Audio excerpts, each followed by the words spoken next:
Ya, selamat malam. Perkenalkan, saya Erwin Rivaldo Silaban dengan NIM 231102248 dan teman saya. Dan dan saya Petra Priyadi Setino Prime Ginting dengan NIM 23111022273. Nah, di sini kami akan menjelaskan hasil dari proyek tugas besar kami dengan judul Optimasi Penjadwalan Pengumpulan Sumber Daya dalam game Rise of Kingdom. Nah, untuk studi case-nya sendiri, dalam Rise of Kingdom, pemain perlu mengumpulkan sumber daya seperti makanan, kayu, batu, dan emas untuk membangun kota mereka dan melatih pasukan. Pemain memiliki unit yang bisa dikirim untuk mengumpulkan sumber daya tersebut, namun setiap unit memerlukan waktu yang berbeda untuk kembali pada jarak dan jenis sumber daya yang dikumpulkan. Nah, studi kasus ini akan berfokus pada bagaimana memaksimalkan pengumpulan sumber daya dengan meminimalkan waktu pengiriman unit berdasarkan jarak sumber daya yang akan diambil. Nah, selanjutnya akan dilanjutkan oleh teman saya, Petra. Oke, di sini saya akan menjelaskan proyek kami berdasarkan codingannya itu eh, fungsi iteratifnya itu ini def menghitung iteratif di mana ini sampai di sini adalah fungsi iteratif.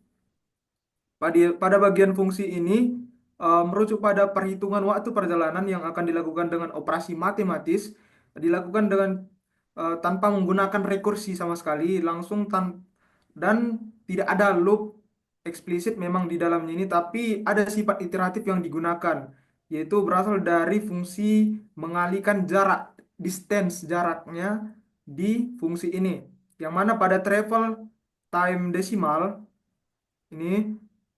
ini menghitung waktu perjalanan dengan cara langsung mengalihkan jarak distance dalam satuan kilometer dengan waktu perjalanan per kilometer, yaitu satuan waktunya 12 detik per kilometer. Hasilnya dikalikan 2 karena perjalanan untuk pergi dan pulang pasukan. Menghitung total waktunya itu juga, di mana total time ini collection time plus travel time itu ini di mana total waktu dihitung dengan cara menambah waktu pengumpulan dan waktu perjalanan. Tidak ada fungsi rekursi di dalamnya dan tidak ada fungsi untuk memanggil dirinya sendiri, tidak ada. Oke, pada bagian rekursifnya ini dari sini sampai sini, pada bagian ini rekursi digunakan dalam perhitungan waktu perjalanan melalui calculate travel time nih, yang mana fungsi calculate ini memanggil dirinya sendiri dengan nilai jarak dis yang berkurang sebesar satu pada setiap iterasi. Basis kasusnya, ketika dis mencapai nol, fungsi berhenti dengan mengembalikan nilai nol. Kemudian, ketika dis lebih besar dari nol, maka waktu perjalanannya ini akan ditambahkan 12 detik dan memanggil dirinya lagi untuk sisa jarak, yaitu dis dikurangin satu. Nah, untuk fungsi rekursif yang lainnya itu setelah calculate time selesai menghitung waktu perjalanan, hasilnya dikalikan 2 untuk perjalanan pergi dan pulang juga. Oke, saya akan menjalankan demonya. Nah, di sini saya akan masukkan jarak 10 kilometer dan saya akan mengambil contohnya food, wood, kayu. Nah, di sini saya akan masukkan level 4. Nah, di sini akan muncul langsung metode iteratifnya itu besar waktu perjalanannya 4 menit. Waktu pengumpulannya ini pergi dan pulang dan seluruh waktunya dengan waktu metode iteratif dan rekursifnya ini di mana efisiensinya nih 57 untuk rekursif dan sama memang dia iteratif dan rekursifnya, cuman waktu eksekusinya berbeda, di mana di sini untuk iteratif 0,000147 detik dan rekursif 0,0056 detik. Kami mengambil beberapa sampel yaitu 10 kilo, 100 kilo, 1000 kilo, dan 10.000 kilo dan kami jadikan grafik di eh, grafik simulator. Di sini saya akan menjelaskan dari hasil percobaan tadi, saya akan menjelaskan performa dan comparisonnya di mana tadi kami ngambil sampelnya itu 10 kilometer, 100 kilometer, 1000 kilometer, dan 10.000 kilometer. Di mana waktu eksekusi iteratifnya dalam second itu 0,000105, waktu eksekusi rekursifnya 0,0029. Untuk yang 100 kilo, waktu waktu iteratifnya 0,0061 dan rekursif 0,000102. Untuk 1000 kilometer, iteratifnya 0,00065 dan waktu rekursifnya 0,001203. Untuk yang 10.000 kilometer waktu iteratifnya 0,00055 dan rekursifnya 0,014214.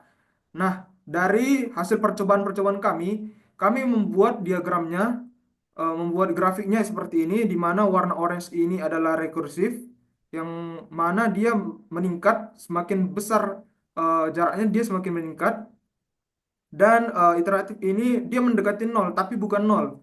Nah, dari sini kami mengambil kesimpulan, dan kesimpulannya itu akan dijelaskan eh, eh, dan dijelaskan oleh teman saya, dan analisis resultnya juga akan dijelaskan oleh teman saya. Baik, saya akan melanjutkan presentasi kami. Nah, untuk analisis dan resultnya sendiri, kami mendapatkan berdasarkan hasil percobaan tersebut, metode iteratif menunjukkan waktu eksekusi yang lebih stabil dan efisiensi dibandingkan metode rekursif, terutama untuk jarak yang lebih besar. Pada jarak yang pendek atau 10 kilometer, metode rekursif lebih cepat. Namun, seiring bertambahnya jarak, metode rekursif lebih cepat signifikan, mencapai 0,014 detik pada jarak 10.000 kilometer, sementara metode iteratif tetap konsisten dengan waktu eksekusi yang rendah. Hal ini menunjukkan bahwa meskipun metode rekursif efisien untuk input kecil, metode iteratif lebih unggul pada masalah dengan jarak yang lebih besar karena lebih stabil dan tidak terpengaruh oleh kompleksitas stack yang meningkat. Oleh karena itu, untuk aplikasi nyata seperti optimasi penjadwalan dalam game, metode iteratif lebih disarankan karena efisiensinya dalam menangani data. Dan untuk kesimpulannya, metode rekursif cenderung lebih efisien untuk input kecil, tetapi ketika berhadapan dengan ukuran yang lebih besar, metode iteratif jauh lebih unggul. Kali ini karena metode iteratif lebih stabil dan tidak terpengaruh oleh peningkatan kompleksitas stack. Oleh karena itu, untuk aplikasinya tak seperti optimasi penjalan dalam game, metode iteratif lebih disarankan karena lebih efisien dalam menangani data berukuran besar. Sekian dari presentasi kami. Apabila ada tutur kata yang salah, kami minta maaf. Terima kasih. Oke.